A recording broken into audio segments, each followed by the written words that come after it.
तत्सवितुर्वरेण्यं भर्गो देवस्य धीमहि धियो यो नः प्रचोदयात्।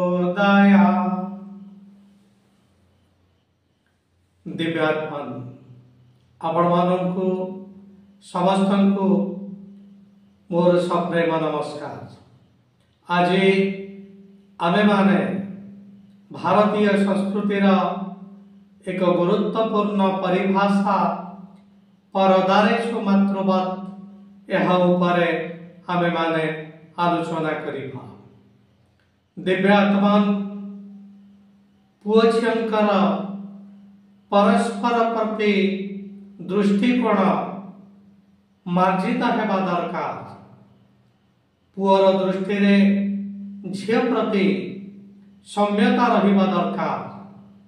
पुअर दृष्टिकोण झियो प्रति एभଳି रहिबा उचित जेभଳି झियर गरिमा नष्ट हेउ नथिबो।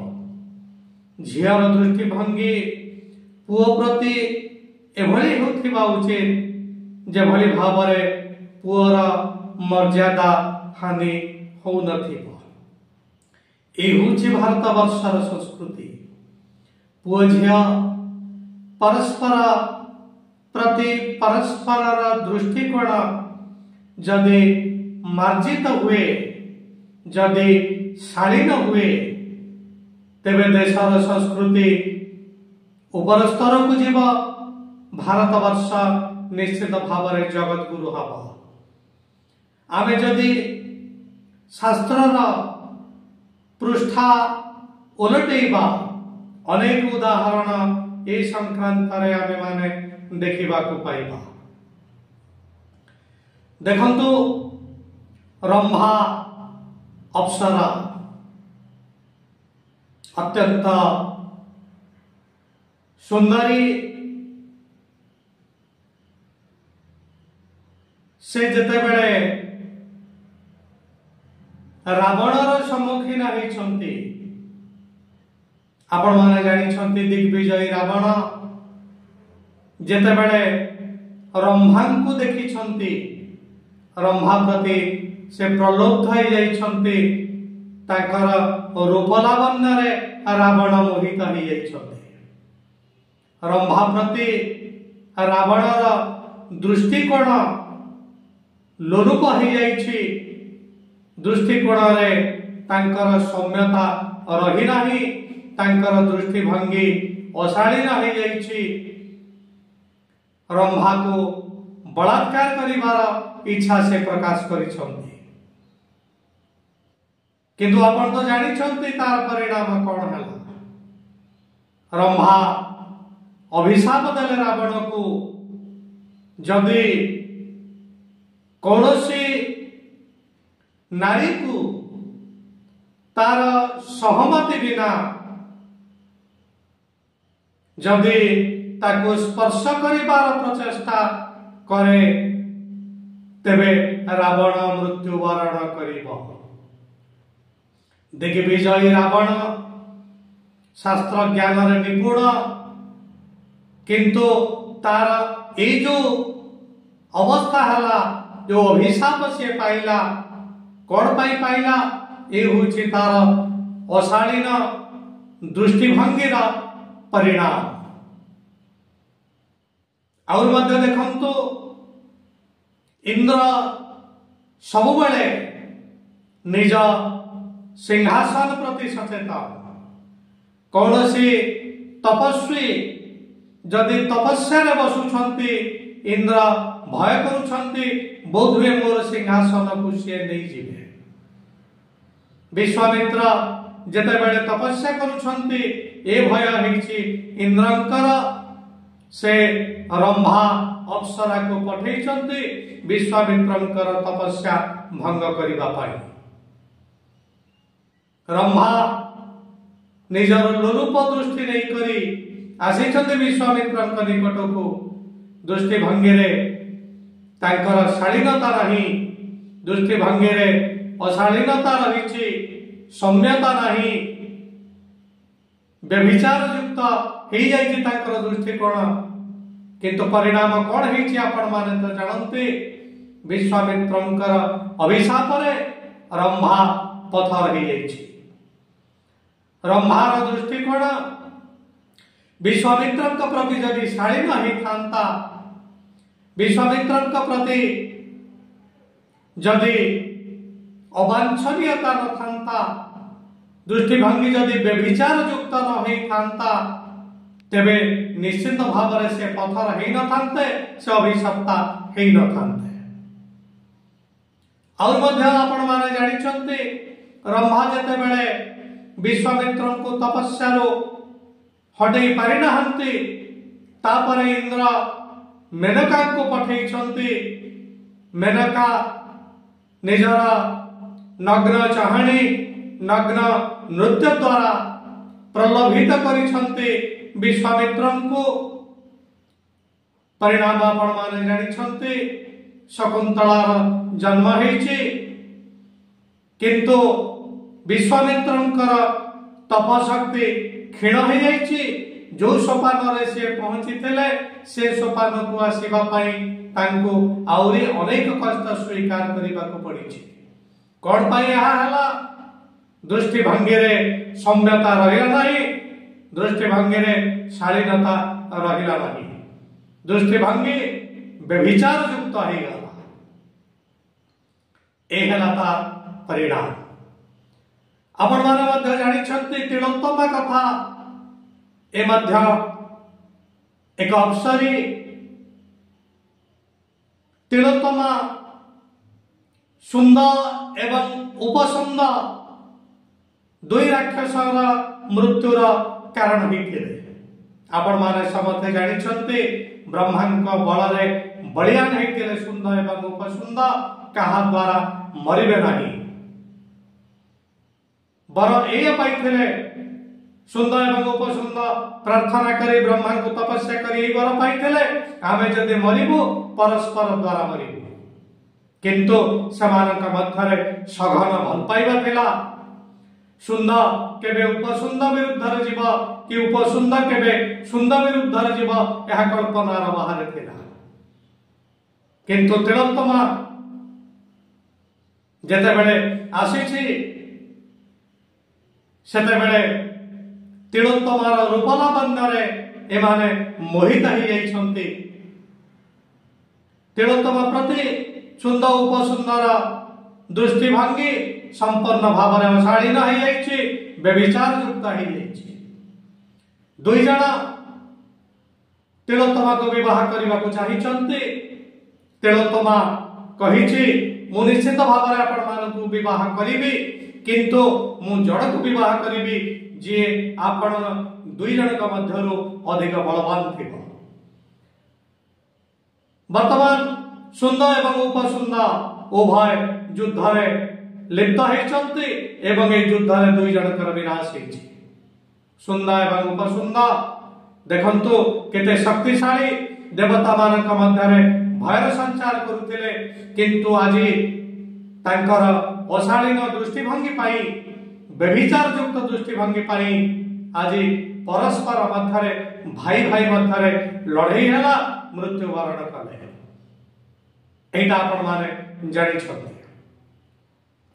भगवान विष्णुंकर मोहिनी अवतार कथा आपण माने देखंतु राक्षस माने अमृतरो निवृत्त हले कारण मोहिनी प्रति समस्त राक्षस मानकर दृष्टिभंगी अशालीन रहिला व्यभिचार युक्त रहिला रूप लावण्य रे मोहित होई करी अमृत कथा भूली गले एपटे मोहिनी देवता मानकु अमृत देई चलिले ए कथा आपण माने जानि छ राक्षस माने हुएत अमृत पानरु वंचित हेई न थांते जदि समानंकर आचरण व्यभिचार युक्त हेई न थांता समानंकर दृष्टिभंगी जदि शालीन हेई थांता एवं सौम्य हेई थांता तेणु देखंतु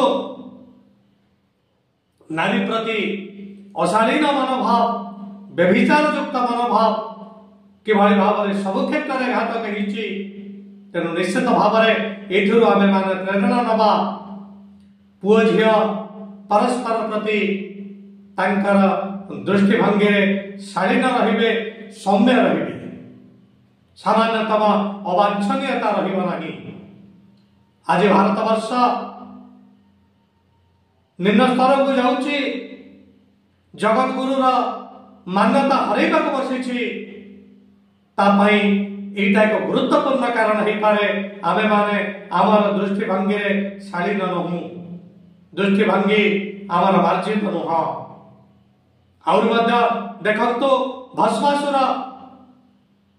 ଯିଏ ବର ପାଇଥିଲା, ଯାହା ମୁଣ୍ଡରେ ହାତ ରଖିବ ସେ ଧ୍ୱଂସ ହବ। କିନ୍ତୁ ଭଗବାନ ବିଷ୍ଣୁ ମୋହିନୀ ଅବତାରରେ ତାକୁ ପ୍ରଲୁବ୍ଧ କରାଇ ତା ସହିତ ନୃତ୍ୟ କଲେ। ଭସ୍ମାସୁର ସବୁକିଛି ଭୁଲିଗଲା, ମୋହିନୀର ପଛେ ପଛେ ନୃତ୍ୟର ତାଳେ ତାଳେ ଦୌଡ଼ିବାକୁ ଲାଗିଲା। ନୃତ୍ୟର ତାଳେ ତାଳେ ମୋହିନୀ ଯେତେବେଳେ ନିଜ ମସ୍ତକରେ ହାତ ରଖି ନାଚିବା ଆରମ୍ଭ କରିଛି, ମୋହିନୀର ରୂପରେ ପ୍ରଲୁବ୍ଧ ହୋଇକରି ଭସ୍ମାସୁର ମଧ୍ୟ ନିଜ ମସ୍ତକରେ ହାତ ରଖି ନାଚିବାର ଯେତେବେଳେ ଚେଷ୍ଟା କରିଛି, ସେତେବେଳେ ସେ ଧ୍ୱଂସ ହୋଇଯାଇଛି। ତେଣୁ କୁହନ୍ତୁ, ଭସ୍ମାସୁର ଭଳି ରାକ୍ଷସ ସେ ଭସ୍ମ ହେଲା କଣ ପାଇଁ? ଯଦି ମୋହିନୀ ପ୍ରତି ତାଙ୍କର ଦୃଷ୍ଟିକୋଣ ବ୍ୟଭିଚାର ଯୁକ୍ତ ହେଇନଥାନ୍ତା, ମୋହିନୀ ପ୍ରତି ତାଙ୍କର ଦୃଷ୍ଟିକୋଣ ଯଦି ଅଶାଳୀନ ହେଇନଥାନ୍ତା, ତେବେ ହୁଏତ ଆଉ କିଛି ଘଟିଥାନ୍ତା। କିନ୍ତୁ ଅଶାଳୀନତା ଦୃଷ୍ଟିଭଙ୍ଗୀରେ ଥିବାରୁ ତାର ପତନ ହେଲା। ଏପଟେ ଦେଖନ୍ତୁ, ଯେଉଁମାନଙ୍କର ଦୃଷ୍ଟିଭଙ୍ଗୀ ପବିତ୍ର ରହିଛି, ସେମାନଙ୍କ କ୍ଷେତ୍ରରେ ଅଭିଶାପ ବି ଆଶୀର୍ବାଦ ହେଇଯାଇଛି। ଅର୍ଜୁନଙ୍କ କଥା ନିଅନ୍ତୁ। ତୃତୀୟ ପାଣ୍ଡବ ଅର୍ଜୁନ ଯେତେବେଳେ ସ୍ୱର୍ଗକୁ ଯାଇଛନ୍ତି ଦେବତାମାନଙ୍କ ଠାରୁ ଅସ୍ତ୍ର ଆଣିବା ପାଇଁ, ସେତେବେଳେ ଉର୍ବଶୀ ତାଙ୍କ ରୂପରେ ପ୍ରଲୁବ୍ଧ ହୋଇଛନ୍ତି, ତାଙ୍କୁ ପାଇବା ପାଇଁ ଚାହିଁଛନ୍ତି। ପରୋକ୍ଷ ଭାବରେ ସେ କହିଛନ୍ତି, ତୁମ ଭଳି ସନ୍ତାନଟିଏ ମୋର ଦରକାର। ଅର୍ଜୁନ ଜାଣିପାରିଛନ୍ତି।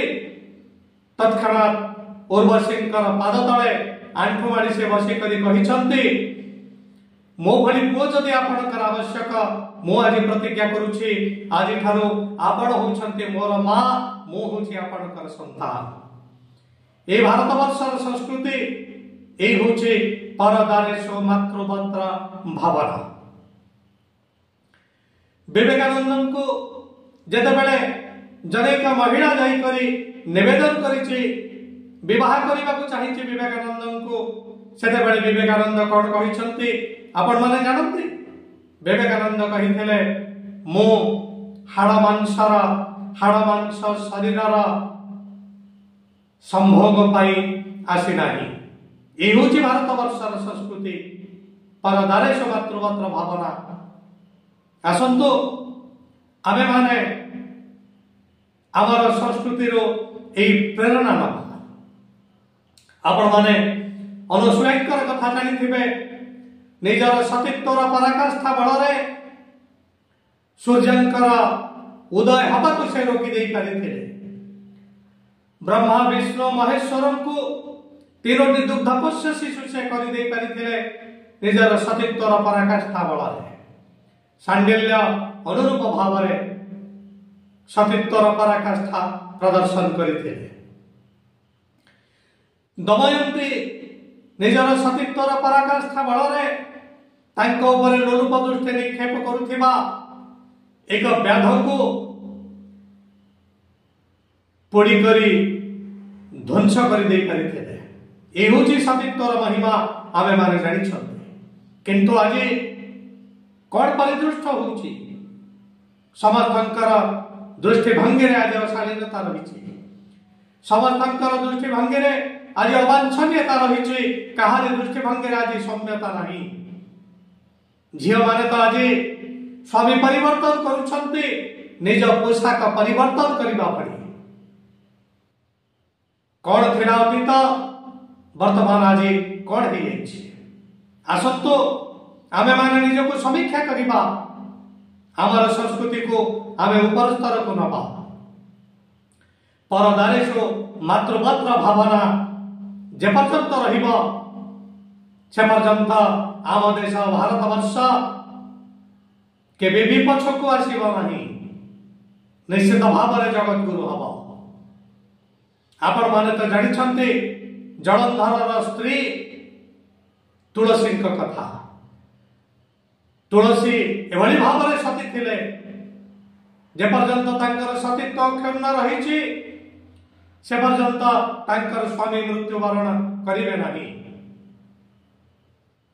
जलंधर एपटे देवता मानक उपरे अत्याचार चलई जलंधर को मारिबा जेतेबेले निहाती आवश्यक पड़ी किंतु जलंधर को केमिति हत्या करा जाय परिबो केमिति से मरिबो तुलसीर सतीत्व हरण नहेले ताहा संभव नुह तेणु भगवान विष्णु विश्व कल्याण पाई सतीत्व हरण करिसंति तुलसीर अभिशप्त होइसंति स्वयं भगवान एटा आपण माने जानिछन्ति तेणु परदारेशु मातृमात्र भावना होछि आम संस्कृतिर एक अनन्य परिभाषा आसंतु आमर संस्कृति को आमे सम्मान दबा पुओ झियो मानकु निवेदन समस्ते परस्पर प्रति दृष्टिकोण एभली रखंतु जेभली भाव में कहार मर्यादा हानि हब नहीं जेभली भाव में कहार गरिमा हानि हब नहीं आमे माने यह ही शपथ करने दरकार मोर देशर संस्कृति परदारेश मातृवाद निश्चित भाव में यह सम्मान जनइबी मोर दृष्टिकोण कौन झील प्रति बा कौन पुओ प्रति अशालीन हब नहीं अतीत जहाटा भूल है आसतु आज से भूल को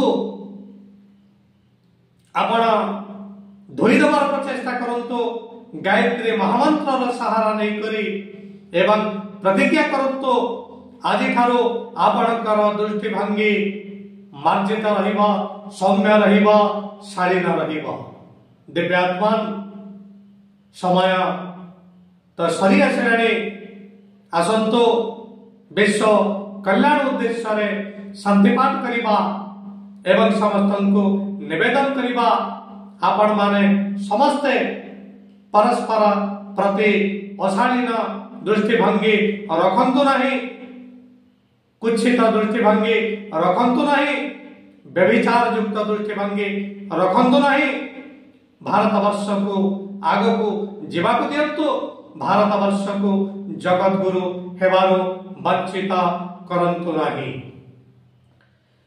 ओम देहो शांति अंतरिक्षं शांति पृथ्वी शांतिरापः शांतिरोषधयः शांति वनस्पतयः शांति विश्वदेवाः शांतिर्ब्रह्म शांति सर्वगं शांति शांतिरेव शांति सामा शांतिरेधि ओम शांति शांति शांति सर्वारिष्ट सुशांति भवतु सर्वारिष्ट सुशांति भवतु।